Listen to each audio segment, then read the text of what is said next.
Hello, everybody. Welcome to Bill Neiman's Bogus Hangout. I have our guests go around and introduce themselves. Let's start with Zara. Hi, I'm Zara Altair, and I write content for the web. Thomas. Hi, I'm Thomas Sickle. I'm founder of Blueprint Marketing. Doc. I'm Doc Sheldon with Intrinsic Value SEO.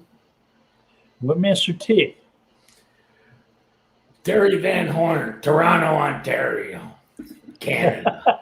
And I'm Bill Sosky, Carlsbad, California, of SEO by the Sea, and I'm the Director of SEO Research for Go Fish Digital. Welcome to the show.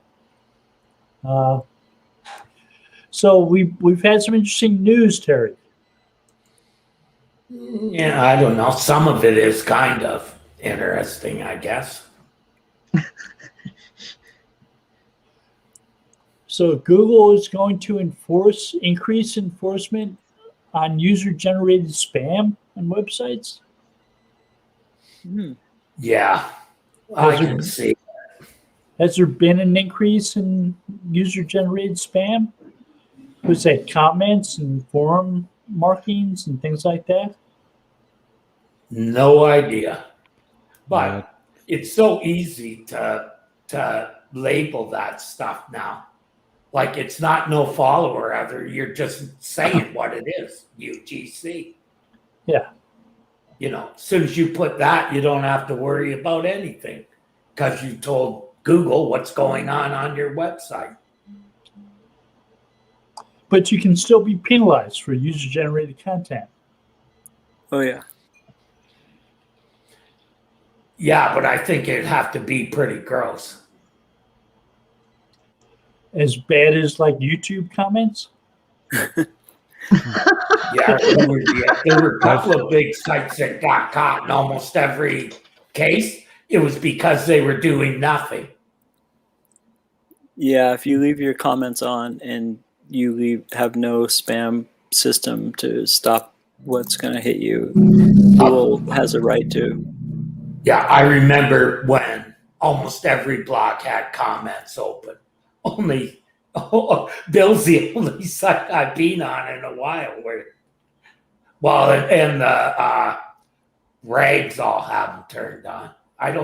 Does Search Engine Journal have comments?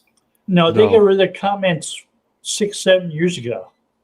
Yeah. And I complained to Danny Sullivan about it, and he said, tell people on social media. Oh, that's Search Engine.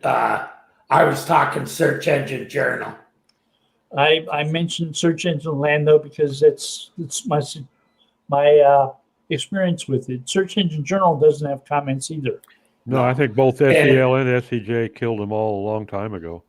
Search Engine Roundtable uses Discus, which I refuse to use. So, but they do have comments. Yeah. Yes. Yeah, they're usually pick on Barry. Knows. A lot of the times, yes. They're just saying Barry does get a lot stuff of about Barry. That's true.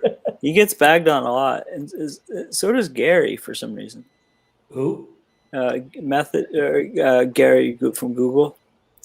In both cases, there may be a reason for that.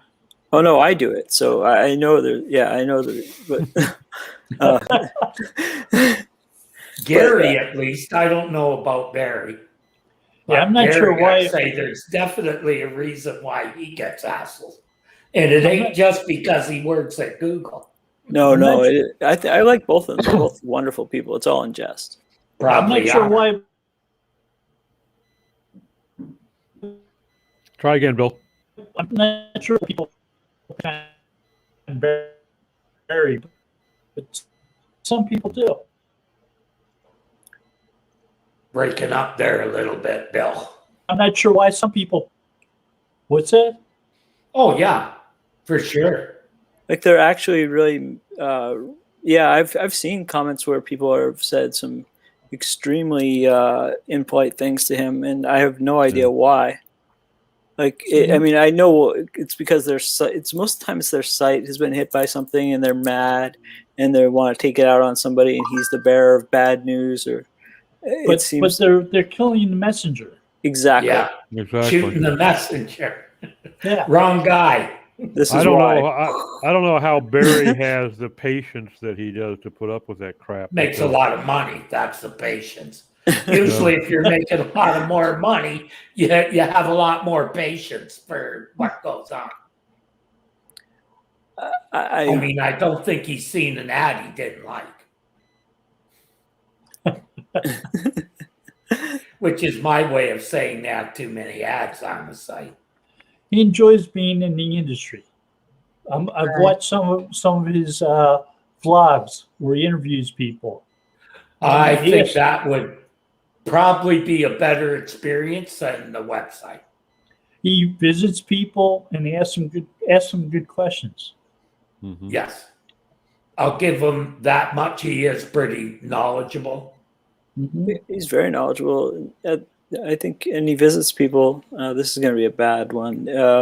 Like the end of the Jay and Silent Bob movie where they flew around to beat up everyone that talks badly about them on the web. No, that was, sorry. They went, yeah, no. I think Barry has been great. I think Gary has been great too. And I actually, if you watch this, I'm sorry I've ever teased you. There are some places that are primarily user-generated content, and there's no real negative experience from visiting those. I've had mostly positive experiences in sites like Reddit. Yeah, it depends the Reddit forum, but I agree. They're well monitored in most cases. There's some screwy things that get said, but if you don't really care what too many people say, yeah. And then some places are really bad. There are sites like Something Awful where you've got to question whether or not you really want to visit. Fiverr is one of my favorites, but I just wish they had a bigger forum. Like I've had, I mean, I think Twitter, honestly, well, I wish you could control what people. Obviously, I wish not control, but I wish there were better spam things. Like I remember, Bill, I replied to you on Twitter, and a guy from Fiverr replied to us saying he'd audit our sites and do SEO for $60 each. And I said, I think I can speak for both of us where that sounds like a bargain, almost too good to be true. Thank you for your time. Bye. But that was about. He may have offered that to you. He didn't offer it to me. Oh, I think he did. But he replied to both of us, and I was under your thing, so he just was throwing it out there for everyone. But like, I mean, yeah, no, it could have been directed directly at me, but either way, it's just one of those things that people randomly do every once in a while. Well, there's sites out there that don't moderate comments on their blogs and whatnot, and you see posts dropped in all the time. A comment about Viagra and Cialis, and if you let stuff like that sit on your blog for weeks because you're not moderating, I don't feel sorry for you if you get Pharma hack. Yeah. Well, if you have a blog and don't have the comments, so they're at least moderated. Yeah, you're asking for trouble. Yeah. You're a loser. Period. I do have some tools that do spam filter some comments. Mm-hmm. See, I even Spam B is good. off. Kismet's all right. It's helpful. Spam B, there's a new one that is sort of like Discuss, but it's not as heavy. That's called Reply Box. That's actually a really good comment system for WordPress. Well, I just don't turn comments on. That's the easy way to moderate. Some of the number one You're just not plugins. interested in what somebody else has to say, Terry. Some of the number one plugins If I are want just to know what you blocking thought, I'd comments. go read your blog. I get the idea though. Like I remember, I get the idea. Bring it to another forum. Bring it to Twitter. Bring it to Facebook. Bring it to whatever, LinkedIn, and that sounds great. But I don't think it's as easily transferred. And most sites that do that don't seem to appreciate when you do leave them comments on Twitter. Exactly. You're not going to get that instant feedback about the same article. They get offended because you made it social. You made it. They're killing the messenger again. Yeah. Or they're not very intelligent. Mm-hmm. That's like free promotion. So I'm helping you, but you're going to tell me I'm doing something bad. Yeah, okay. Move along. I mean, sometimes when you comment on somebody's site, you can be telling them something that is helpful and is not. Sometimes I had a person whose site showed up as a 504, and I was like, I got on the comments, which I figured it out and just told them Cloudflare must have had an IP that got sent to the spam thing and They can use email for that, and I'd rather they did that. Thank you. Right. No, I was talking to them before, and then I changed my DNS, and then right after. So I just thought I'd explain why it happened. Yeah. And, the only fix I know for that is some hosts actually monitor or have dedicated IPs with the reverse proxies now. But anyone can pick any IP and say it's spam. But Doc, you have comments turned on Search Central? Yeah. How many you get? Not enough to be a nuisance. Okay. But how many are actually useful and not just people article? That isn't a comment. When I was really working the site and we had a new post go up, I would get, anywhere from a half a dozen to 3 or 4 dozen comments on a post. And generally 90% of them were legit.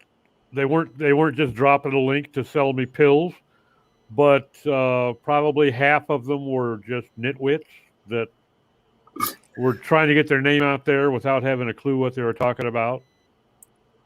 Right. Yeah. So it could become a nuisance, but to me it was more valuable to have the interaction than to avoid the nuisance. I think the idea of letting them add their website is sort of something that isn't really needed. I don't think that box is required. You can't remove you can in some cases. Unless you go right into the template and do it. I looked at doing that. That's the only way you can do it. Like Bill's there might be a plugin, but a plugin for that's kind of, it's easier to just turn comments off. Bill, I have to say, Bill's site has a lot of very good compliments, which are great, and a lot of very good comments. But what do you use for spam? Because you get a lot of comments. I moderate them. It's all by hand? It's not all by hand. I use a Kismet. I use one called Clean Talk. Yeah, I like Clean Talk. Yeah. Clean Talk's good. And you have Cloudflare on? In it, Bill? I have Cloudflare on. What? So you're using 3 plugins to manage comments? I'm using 2. Oh, 2. Okay. That's not including Kismet? It's including the Kismet. Oh, okay. These things interest me now. Yeah. And I'm seeing what they are before I agree to them. Blog comments have been always spammy. Yep. And that's not going to go away. When people have chosen names based upon language, they're pointing to their sites using anchor text for their name as the link to the domain, and they're choosing anchor text based upon what it translates to. So I use Google Translate. I put the name in there, and it tells me what type of anchor text they're trying to use. And they've been doing that since 2005. One thing I do regularly. There's a lot of people who just drop the nice comment things so that they can say to people, "Look, I read this blog. I got a comment there." One thing I do pretty regularly on most of my sites and my client sites is I'll set where no comment publishes automatically, even if they've got a previously approved comment. All must be moderated because it's Mine's set in moderation, and once a month I go by it, move them to the spam box.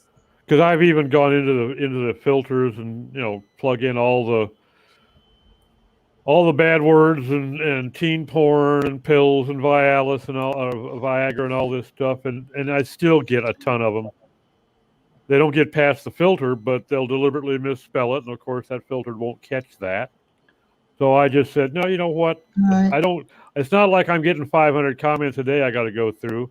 I'm just going to leave them all sit in moderation, and if they sit there for 2 days, so be it. It only takes a couple of minutes to go through all of them. Yeah. It's not like you have to, is this spam or not? Well, if you jumps right out and says, trash me. Yeah, they are easy to spot. Some of them are, I've seen some pretty decent attempts at comment spam, like where they actually are saying something relevant and, somewhat politely, and they're trying to get a link in there, though, every time. I don't know really what their end game is with no follows. The default of a link around the name is just stupid. Say something relevant about the post. Right. Have an opinion. Exactly. That's one thing now that I think about it. In the theme I'm developing, I'm removing that link around the comment name. If I were a spammer, I would use AI to do exactly that. And I'm sure they are. That link, there's no reason to spam if there's no link. Well, right. If someone puts a link in the comment itself, I've got to look at it twice. Usually, it's automatically removed as spam. See, I think that's one of the sadder things, because sometimes links are very valuable, to the conversation. But I understand why you do it. I really have no need for Indian escort sites. Link to No, I'm not talking about those. I'm talking about something that might be extremely helpful to the conversation. And I get Indian escort links. Yeah, no, that doesn't help me. Yeah, no, I agree. Like it's something that happens once a year, so like you get the legitimate, link. But so if there's a legit, that's why you moderate the comments, because every once in a while, once a year, there might be a legitimate link. And if somebody drops a link in their comment that looks like it's relevant and helpful, then what I'll do is I'll just kill the link. I'll just break it up so that there's the URL. If you're interested in seeing what this guy said, copy paste it into your browser.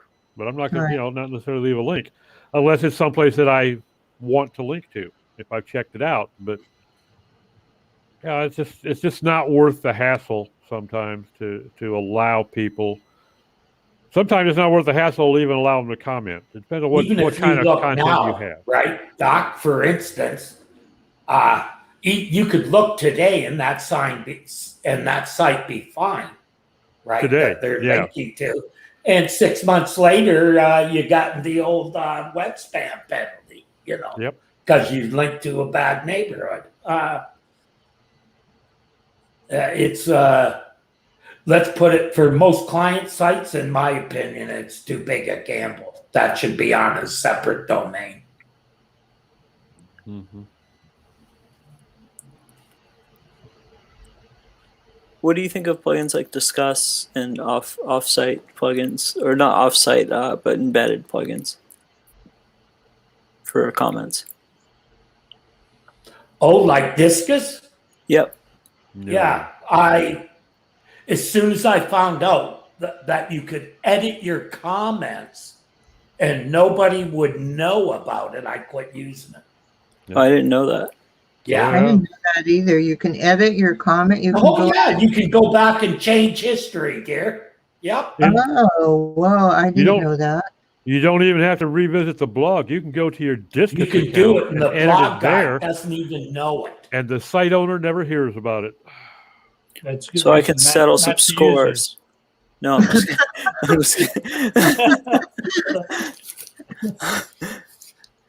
Also known as Porta Spam. what kind of a brain dead plot was that they would put I together can a see- but it's service? still I on can a see bunch for of 5 sites. minutes or something like that, you could edit it. That would be a nice feature, but not for good. Well, if you said something incredibly stupid, you can go back and change it. Right. If there's a typo or whatever, you Not could, even a typo. You could say black is white and then go back and say, no, black is black. right. Oh yeah, no, that's crazy. Like that type of stuff is But what people were doing is they would drop a semi-legitimate comment and then go back into their Discus account and drop a link to a teen porn site. yeah, that's horrible.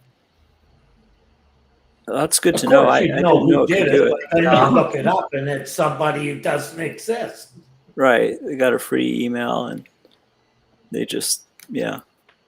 I mean, I will say, like, reverse proxies with firewalls on for bots do reduce a lot of web spam or comment spam, but they're not. I think that, like, well, you know, Bill, what have you seen for? Are you using Cloudflare's bot mitigation tool? And No. did you see it? Oh, okay.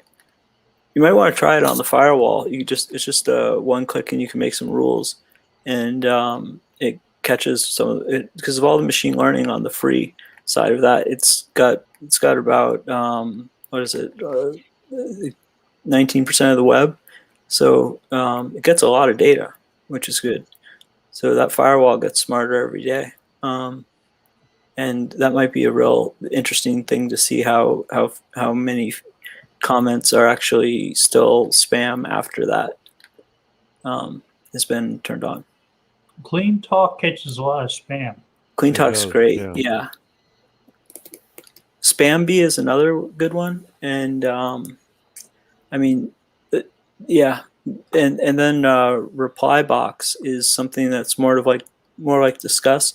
You cannot edit it at all once you've posted it. I know that, and it's very, very lightweight if you're looking for something that is embedded. But most of the time, I think that it's fastest to have WordPress's default comment system. But I mean, when you think of engagement, though, Google has to reward if you've got 20 comments asking you questions and you don't even reply. I think that would be a negative sign for not only your audience but to Google itself. I'm not too concerned about Google there. I'm more concerned about how the audience feels about not being responded to. Right. Absolutely. See, I'm lucky. I never have anything anyone wants to bother talking about. So, no need comments.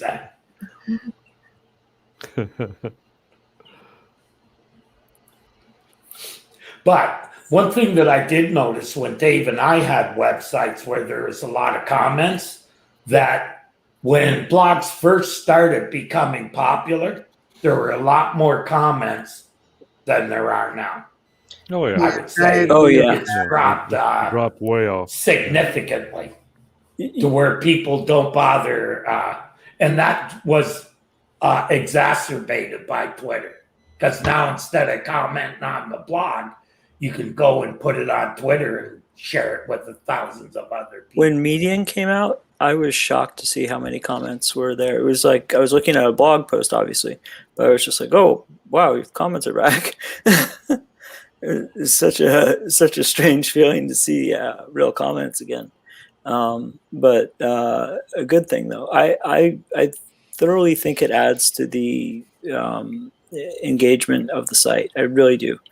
But it's such a hassle, and like unless you're running some sort of a system that really does a great job of cleaning up spam, you still, like Bill's saying, you still have to go through them and moderate, and it's time consuming. It's not a perfect system at all. One thing I've always wondered is why people still leave the backlink or the what are they called, posts in WordPress, where you can actually see if someone linked to your site. And Pingbacks. Pingbacks. Those. So I'm talking. Yep. I've Or is never that a trackback? trackback or pingback, something like that. Oh yeah, it's trackback for when they're checking your site and ping. Yeah. A trackback is when they're spamming your pingback. Yeah. They're inserting referrers. Yeah. So it looks like you're getting traffic from sites that you're not getting traffic from. Right. Oh, that makes sense. They're just trying to build links or build referral. Yeah. They're but trying to Google draw traffic to started their site. ignoring that stuff Yep. years ago. Oh, I've always turned trackbacks off, and anymore I don't even worry about the pingbacks. I never understood why WordPress had it on in the first place. By default, it's on. You have to turn it off. But like, what would be the And what would be a good sometimes use when for they it? update, I found this when they do a major update, sometimes comments come back on old posts. Oh, if you write over your old That's theme or why something. I all of a sudden start getting comments and think, "Oh, the hell am I getting these? They be turned off." Make child themes. I turned comments off on posts that are older than a year. That's Right. smart. So you reach a point where it says comments are closed. Because I I was- got your, 3 months. I was getting people commenting on posts that were 15 years old. Yeah. Well, So Right. guess what? If I This wrote changed. if I wrote a post 10 years ago, I don't want your email that tells me I liked your post from 10 years ago. Here, I wrote something similar. You can link to it instead of what you're linking to. Or And how then I'll about some? send them a I get response those saying, quite a bit. guess what? Cold day in hell. Yeah.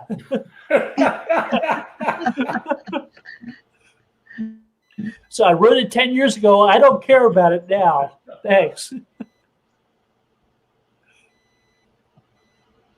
Yeah, no. I imagine if something has changed in that time, and what you wrote at the time was factual, and then it's been updated. 10 Yeah, years later, they're like, by the way, last one I got was from a post from 2012. It's like, guess what? I don't care. yeah, no. You do a tremendous job of replying to people on your blog, I have to say. Like, yours probably has the highest engagement rate of any blog I know of, actually. Anyone that I read, at least. Well, some people are actually curious about what you've written. Oh no, they're good they're- comments. Yeah. They're excellent. That's what I'm trying to say. Is like, it's a compliment. It's not like you're replying to people that are saying spammy stuff or things that are worthless. The way you're doing it actually, I think, is a big benefit to your audience and to everyone reading the site in the future. I think there's value in having those conversations, and I think they can be conversations. Yeah, exactly. And I think that Q&A should be set up on some websites, that there'll be a better version of comments in the future, a more sterilized system that prevents spam, more of a form that you can build into Word. That's my guess in the next 2-3 years. I've been on sites I wanted to comment on after reading something and not been able to comment on them. Because And, Search Engine Land or Search Engine Journal or some of those other ones, they're supposed to be industry voices. yeah, And there's no way to say, I don't agree with you. right. And here's why. you have to post their thing to Twitter, then write the part that they said, and then And most people at those sites get offended when you do bring it to social media. yeah, how dare in- you bring this out in the open?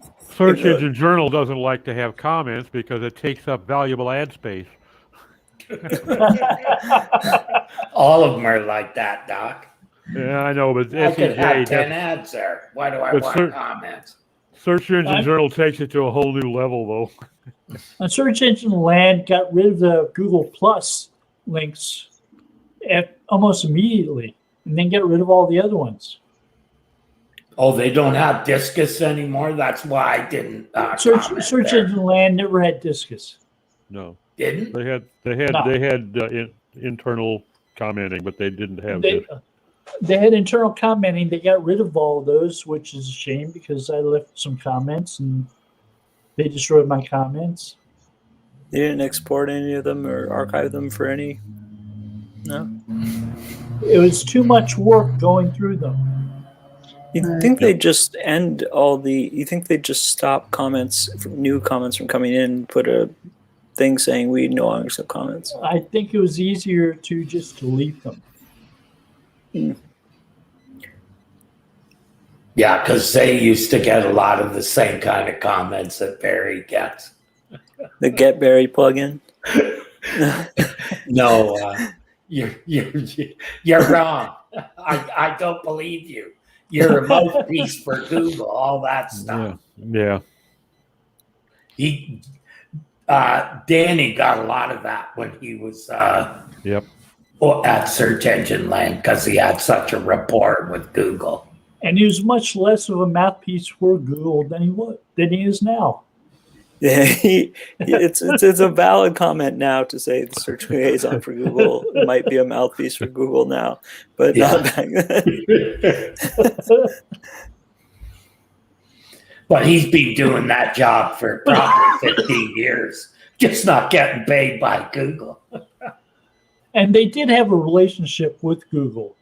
They did receive press releases before the rest of us did. Yeah. They'd have embargoes on them, or they weren't allowed to talk about the release for a certain amount of time.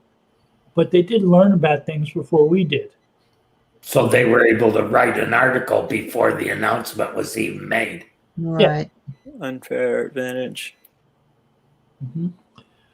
So Danny's even taken that to an extreme now with Twitter. When he announces something new at Google, he doesn't use the same words that people actually creating the intellectual property use. He'll talk about something like neural matching. Yeah. But you go to the patent office or you go to Google research publications and search for neural matching, and you don't find it. If you search around some of the support pages for Google, you'll see some language that's very similar to what Danny might use. Like there's a section in How Search Works where they have one page that is very similar to some of the examples he used for neural matching. But nobody there calls it neural matching. Yeah, I've seen stuff like that from him too.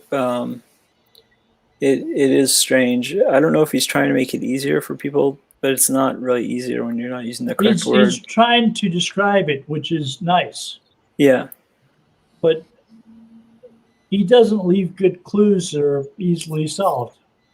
Yeah, because when you Google his text, it brings you to nothing. Googleese. He used a little less Googleese than the announcement. And he speaks in our terms. See, That's his main reason there. Back when somebody from Google would write a patent about something, they'd volunteer that person to write a blog post about it too. So I'd look the person's name up in the patent office and see what patents they'd written and find one that matched it. And there's a good reason to remember names like Remenathan Guha. You know, when he talked about rich snippets, or some of these other guys would write about stuff in blog posts that they had patented. It does make sense, yeah. And then you can get the inside scoop right away, or the summarized. And now they have other people writing about the technology.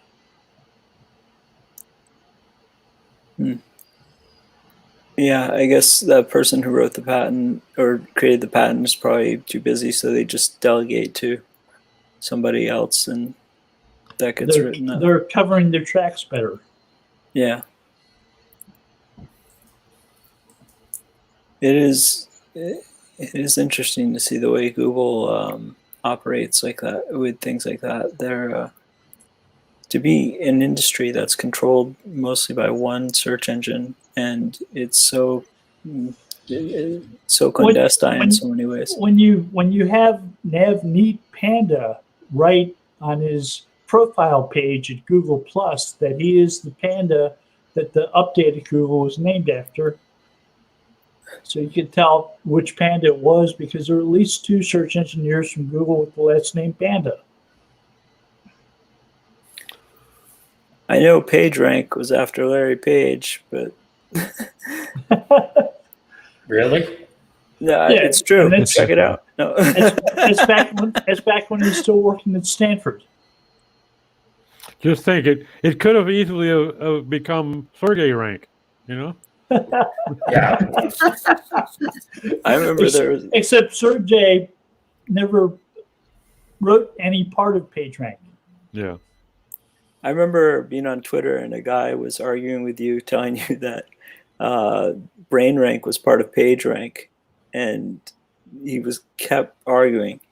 I won't say his name, but he wasn't correct. It was insane. But yeah, those types of things are good to get people's information, to clarify what people, believe or don't believe. And I think that I honestly believe that Twitter is probably the easiest system to get information out on. I wish it had a 30-second, you can edit this thing, but people would probably abuse the hell out of that. I did see some people using Google Spaces in the SEO industry recently. Twitter Spaces? Yeah. Yeah, Twitter Space, sorry. Yep. And I definitely think that it's a great technology. I don't know if it'll last. I don't see people use it that much. No, it's sort of like banks deciding that they want things faxed to them. We don't have faxes where I live in the 21st century. Go to hellofax.com and send it. Upload it. But yeah, it's a there's a lot of things that are really out of date on the web now, and I mean, I think that the most recent hack that we had, where people hacked the pipeline, shows. I mean, the fact that they apologized, I believe, for hacking that and said, "Hey guys, we didn't mean to, rock the boat, get the NSA after us," basically. But they didn't give it back. They didn't unhack it or decrypt it for free. So they weren't that apologetic about it. But I think that there'll have to be some new technology. Sorry to change subject, that will track Bitcoin in the future. I know that the whole system's built on being anonymous, but I think they'll have based on a greater fool is what it's based on.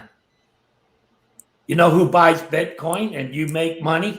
Just means someone stupider came along. So, my brother had the option to buy $300 worth when it was under $1. right. And my cousin talked him out of it. That would have been a great buy. Almost a third of its value in the last 2 weeks. I don't disagree with that. Like, I'm not a crypto guy, but like, if I could have gotten in at the very beginning, I would have loved that. But I would have sold it way before it hit the top. Okay. Give me a reason why it went from $200 in 2015 to $36,000 today. Not to mention it was $56,000 about 3 weeks ago. Where's the value? Where is the value? Do you remember L. Rod Hubbard and the statement someone made to him? The Lord? You should get into religion. There's lots more money in religion. Well, it's just like the stock market, though, Terry. I mean, it's all driven by perceptions and guesswork and reading the signs. I'm going to buy this stuff because I bet that this is going to be popular and it's going to go up. Yeah. If it was all based on financials, you'd be able to do the math. And then just, I'll tell you, when Google came out, right, it was pretty easy to see that was going to make a lot of money because of its position. I wish I saw that at the time. But if you were in the industry then and you didn't see it, you didn't really know. No, I wish I had purchased Google. If I had any money then, I would have put it all into it. I bought Apple at $8 a share, but I sold it at 25. So there you go. Yeah, so like that sounded great at the time. I had more than doubled my money. But at the same time, like, you know, I think Bitcoin, the reason that it's so volatile, yeah, you're right. It stands for nothing. I think the government is going to come out with its own cryptocurrency that will eliminate Bitcoin. No, they won't. I think eventually they will. I'll bet you $10. I'll bet you a lot of money. I'll bet you $10 in Bitcoin. They won't. That's Wall Street hoping. But they won't because there's no store of value there. They might as well just use the fiat money they have now, which is based on nothing. I'm not saying there's value there. I'm saying that there's tracking capabilities that the government would use. Like China's crypto is much different than Bitcoin's, and they're tracking it all. Okay, if that's true, they can't because it's all anonymous. Not in China. Blockchain and how it works. China's all anonymous. China's own currency, not Bitcoin, but China's own digital currency for their money that is produced by the state is not Bitcoin. So you think they can do in the United States what they do like in US China? dollars, not based on anything? Right. I'm pretty sure it's something like that. I mean, it's a communist country that is somehow working in a very capitalist manner, but also has some of the negatives of communism. And it's also and if you don't do what they want, they'll just hang you or put they'll slowly teach you with social. What they're doing is so unbelievably wrong, taking away people's ability to travel, and but that's how they can do things like a digital currency. That's why they're doing. Wasn't U.S. currency redeemable for equivalent amounts in gold or silver? Yeah. Nixon changed that. Yeah, gold is actually a true store of value, and yet they're trading cryptocurrency like gold. Yeah. It makes no sense because the only value in cryptocurrency is the ledger itself.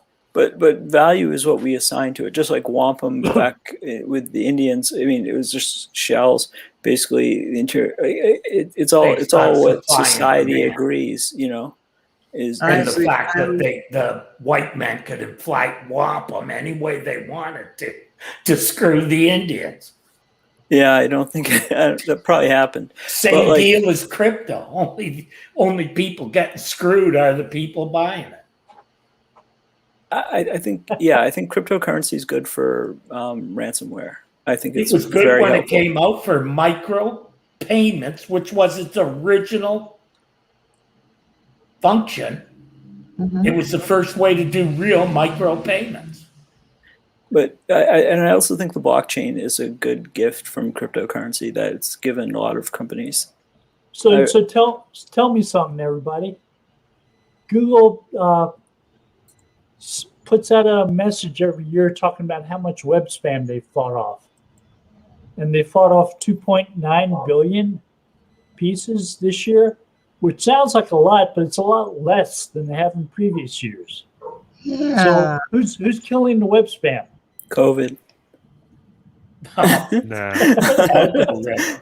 And the fact that it doesn't pay off like it used to.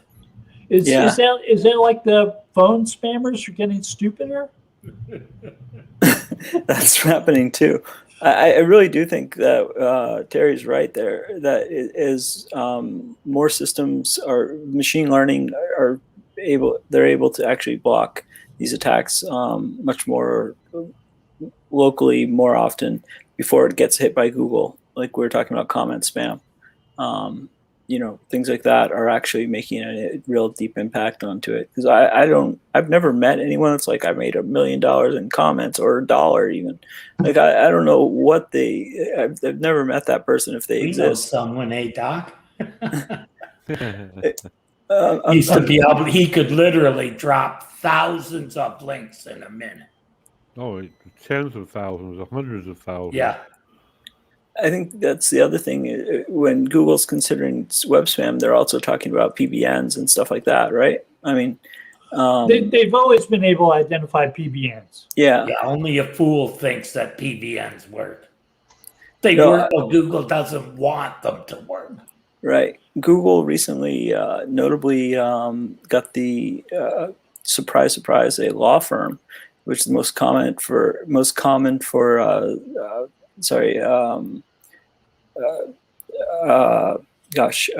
when they give. Oh, we just lost Bill. Whenever they give money, when a school gives a scholarship, law firms tend to be the ones that are on the outside scholarship list, getting links from whatever the school is. And they gave a manual penalty to some law firm that made the news recently. But I don't know quite. I know they've been devaluing the links for a while, but I didn't know why they were actually, go as far. And back. Hey, Bill. Hey, did I lose you all? Yeah, just for a minute. You're all here, though. Okay. Yep. So I Yep, was we're getting here. worried there. Yeah. I was saying recently in the news on SEO, there's a manual penalty for a law firm doing an external scholarship, which is extremely common, and they got a manual penalty. And I guess this was the first one to get a manual penalty. I think they were just devaluing the links prior. But I mean, I think that honestly, I think that if you're taking money out of students' hands, even if you are manipulating the links, backlinks, Google should allow it to happen and just devalue the links, because that's something that might be able to convince a student and or a parent to actually use a different search engine. Taking what could be thousands of dollars out of their sons or daughters' pockets to go to school.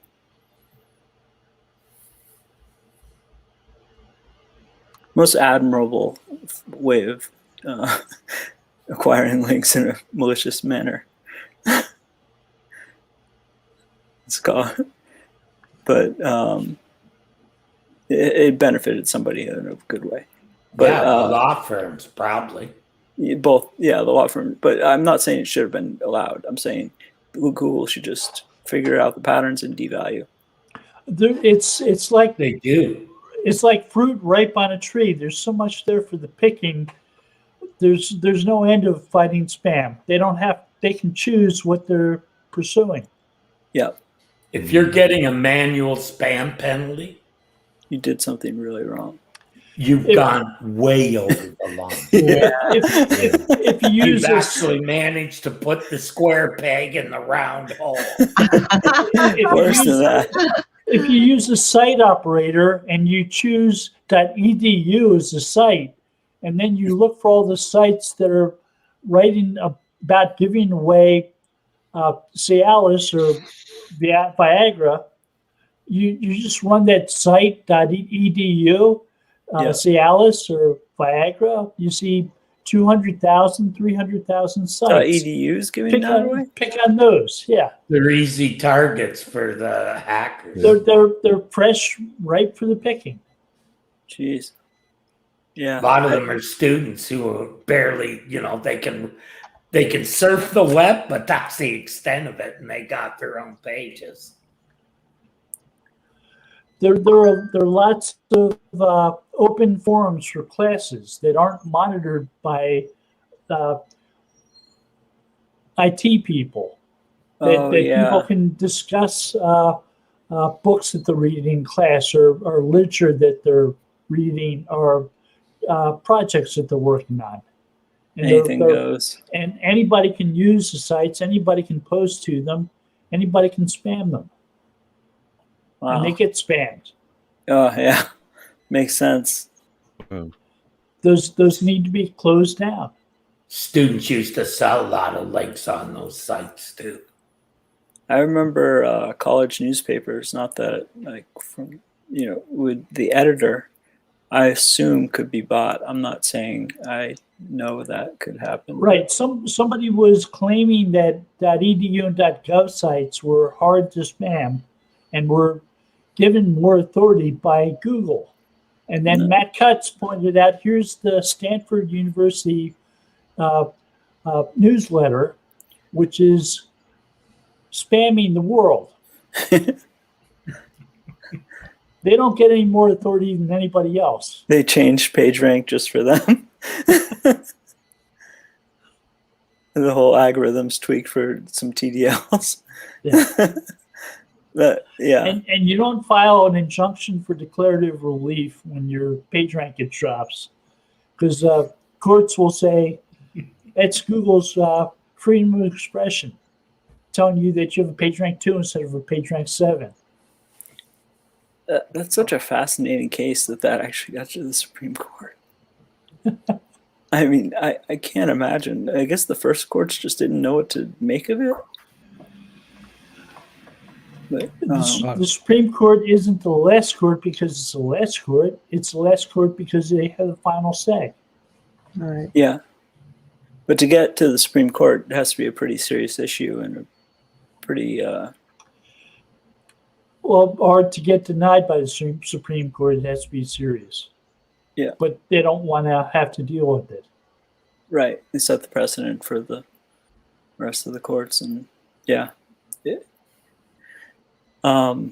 Google is, do you think Google is using different, actually like taking, one thing I was thinking about is how the right to be forgotten in Europe and all these systems that they said they've put in place to protect privacy of people. What about reclusive DNS? Google has 8.8.8. That just caches and mirrors everything going through the server. Okay, so the government understands the internet as in this way. The internet is a bunch of tubes. DNS, I don't know how that fits in. Most legislators won't. Most courts won't. So don't ask people in politics to make technical decisions. Nope. Yeah, you get the Zuckerberg effect. Not good ones anyway.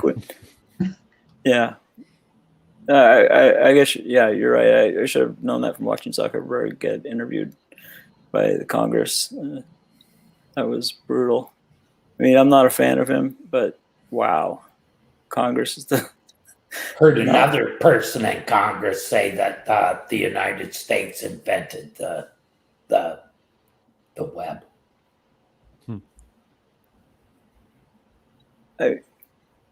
Well, it was invented by Tim Berners-Lee without hyperlinks. Nothing. There's some people who invented stuff in the 70s that Tim Berners-Lee didn't touch.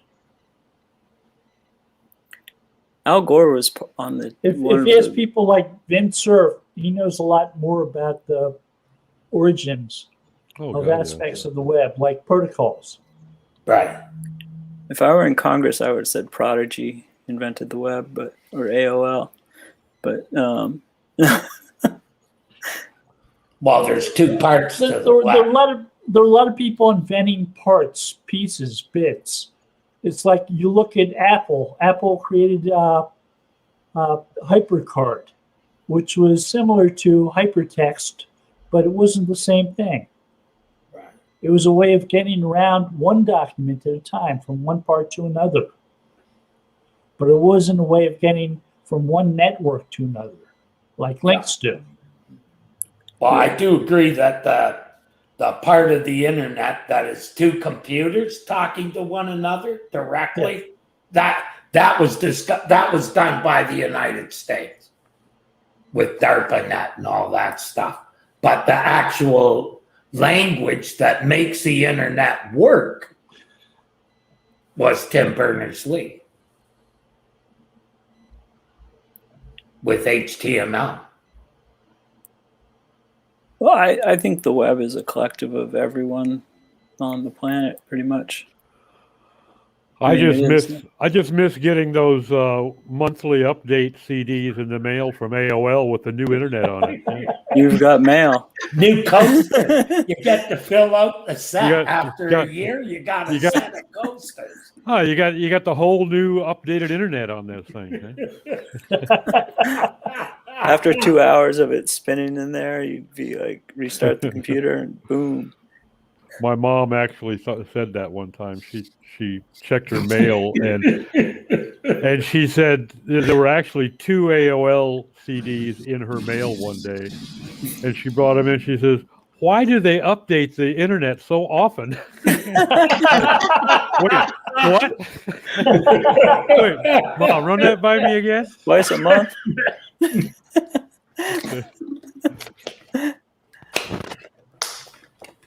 Yeah, no. But then she was using web TV, so.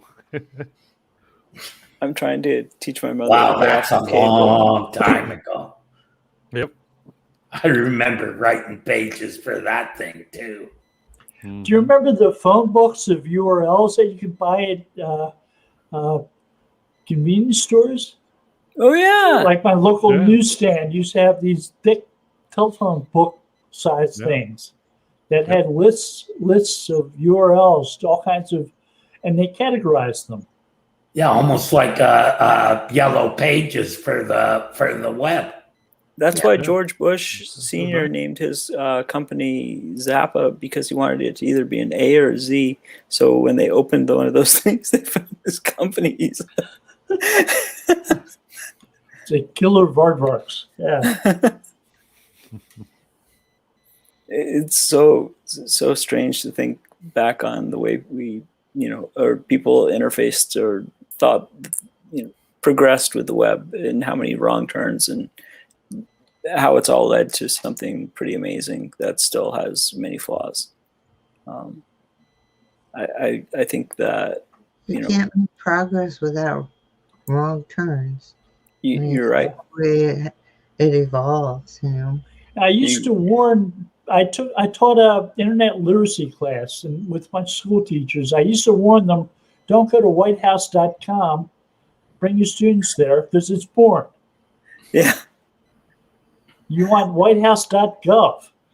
Now I find out that whitehouse.com is a Trump grifter site where he's getting people to solicit donations to his Trump One fund.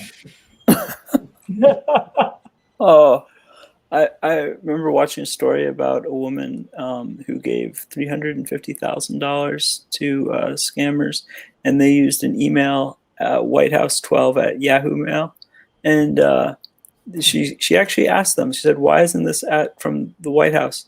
And they said, "It's on the fritz." And then the FBI came and told them, the cops, like 4 different sections of law enforcement.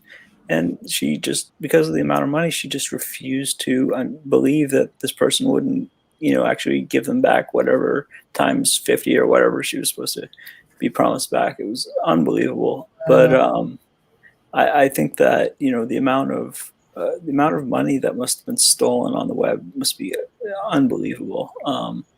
People, I mean, I get enough phone calls from people claiming to be from Microsoft or whatever those things, A guy calls you claiming to be from Microsoft support, and he wants to remote connect to your website, to your computer. Oh, yeah. I haven't had one of those in a while, but I used to get a lot of those. I got one of those from one guy. I said, "You're trying to hack me, huh?" He said, "Yeah." I said, "Well, it's an honest one. Not this lifetime." Not today, thank you. I'll pass on that one. Yeah. I always just scream at them. I just start going off. But I mean, they'll ask you now. They've gotten to the point where they'll say, like, "What does your keyboard look like?" Because they know an Apple keyboard looks different than a PC keyboard. When you start messing with them, but if you say anything, why are you that far into a conversation with them? Sometimes it's a little fun to. Okay, well then. You just say one or two things technical, and they ask that question by default. It seems like it's Yeah, I got a message on my phone again from San Diego Gas and Electric telling me that my power was going to be cut off to my house. I needed to call them back to prevent that from happening. Last time I called back, they wanted me to go to the 7-Eleven and buy them gift cards. Oh yeah. Did you get those for them? How many did you get, Bill? I get some for me too. Yeah. There's a guy that does a great thing on YouTube where he wastes these guys' time for hours, and then he has a Google Play thing to make it look like it's actually being accepted, and he'll type it in. They'll be like, "What's the number?" And he'll type it on the screen and then just send it to himself and be like, "Look, I did it." And they will go insane. These people start losing. It's really enjoyable to listen to. But yeah, some of the, the ways of scamming people, that's a pretty good way of scam. I mean, honestly, when you think about it, your electric company, but you can also track who they are by the phone number, which is hopefully. It's no good. They use a different phone number. They use a different number every time. I tried. No, why use a burner when you can just call right over the internet? Like, why? I called the number they left on the message. The first time it goes through to them. Every time afterwards, it ends up with a busy signal. My power's really out now. I don't want to complain, but no. Yeah. They were going to turn my power off, and they said, if we have to turn it off now, you won't be able to get it back on for at least a week. Yeah, their threats are like out of this world crazy every time. That's like one thing you can always. So you're telling me I can't give you a credit card. I need to go to 7-Eleven and buy a gift card and mail it to you. Do you know what type of a gift card they wanted? No. Or fax it. And mail the gift card? Or send me some Bitcoin. Oh, my God. You could use MoneyGram, maybe. They might accept that. That's all traceable. Is that why they stopped with MoneyGram? Yeah, you got to show ID to cash those. Yeah. Oh, yeah. Okay. So, big Western Union, you don't. Just have to show up with the you do have to show ID. You'd think that they would somehow make these gift cards now trackable, where when you purchase them, you get some number that correlates. Why would they do that? Most people aren't scamming people using them. So there are tons of scams. That's not their problem. So when you send somebody money through Venmo, you have to identify this is for sex with a 17-year-old or something like that. People leave that stuff on public. If you ever look through their Venmo accounts, you can actually see the most messed up stuff because they don't realize that they have to make it private, and it's defaulted to public like 2 years ago. So you can see some really bad stuff if you look through Venmo stuff. But geez, I know. Sex. I mean, that's what the congressman said. Oh God, he wrote that. He actually wrote. Wow. Okay. I think he wrote he was paying for a scholarship. Oh, okay. I was going to say, yeah.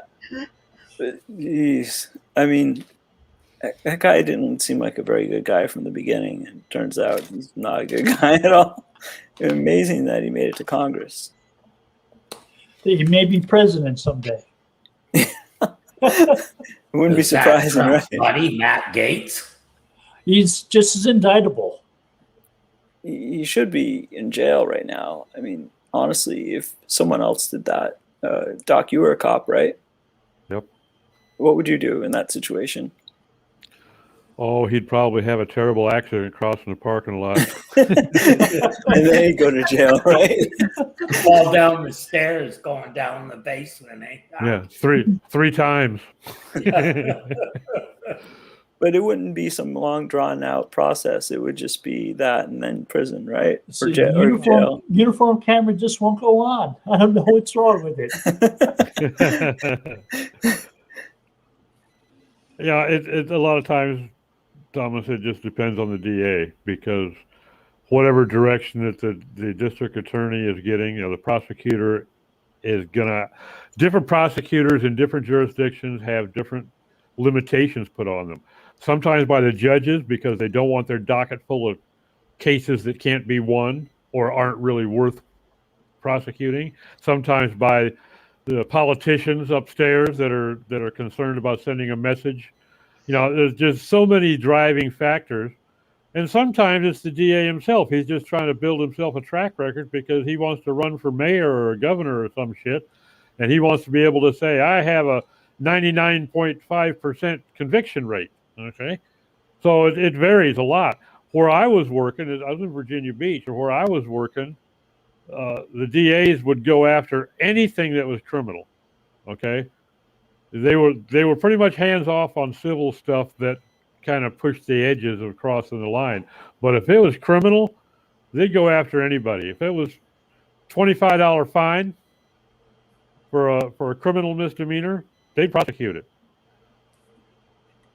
And we had a tremendously lowered crime rate over about a 3-year period when that new DA came in, because people realized that now you weren't going to talk your way out of stuff.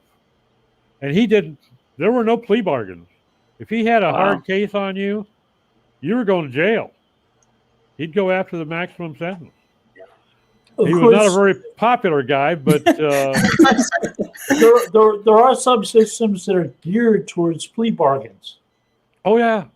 I mean, I remember in Delaware, it used to be a 6-year sentence for burglary, and there was a 1-year sentence for possession of a burglary tool. So if you burglared somebody's house and you had a Sears Craftsman 101-piece toolkit with you, that was a 6-year sentence for the burglary, 101 years for the toolkit. Wow. But that's a great plea bargain. Yeah. So bargains. We'll work with you. We'll not prosecute the tool kit charges.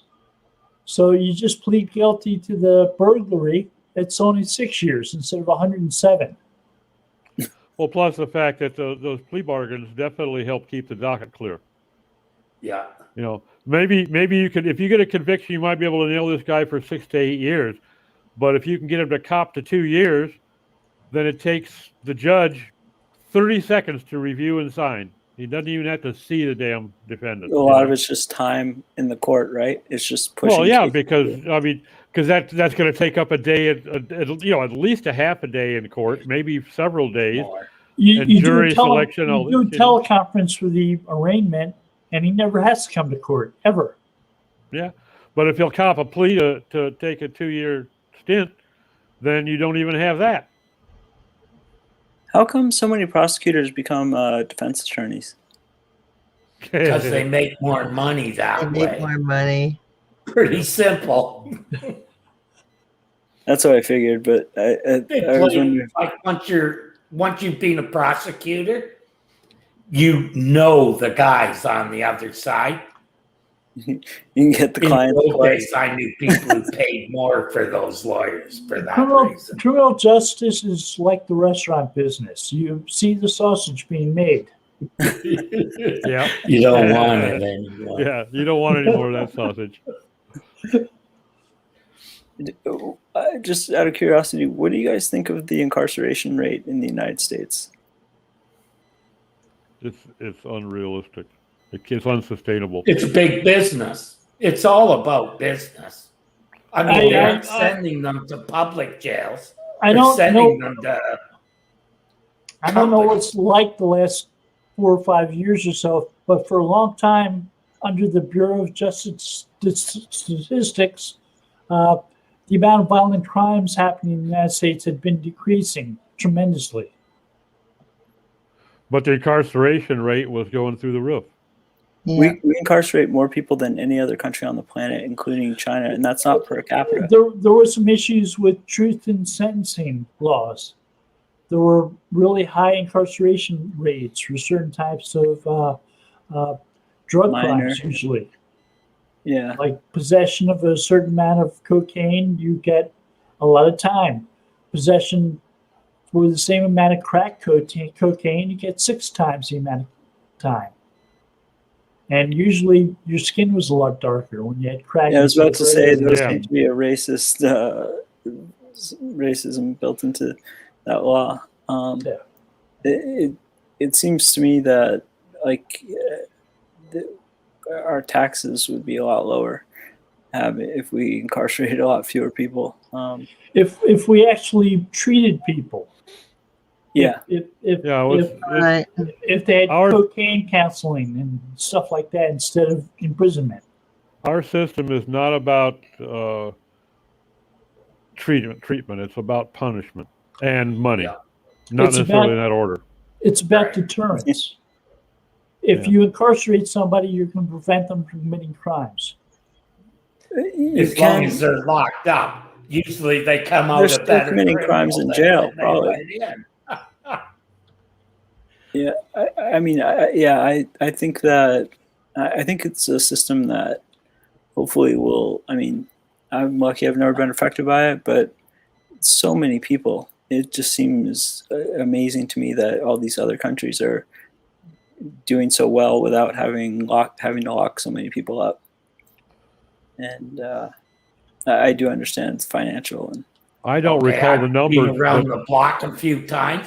If I lived in the United States, I would be unemployable, for one thing, Why? and I probably would have spent most of my adult life in jail. We're at the top of the hour, guys. Yeah. And close on down. Thank you for joining us. Take care. By all. Here- And now.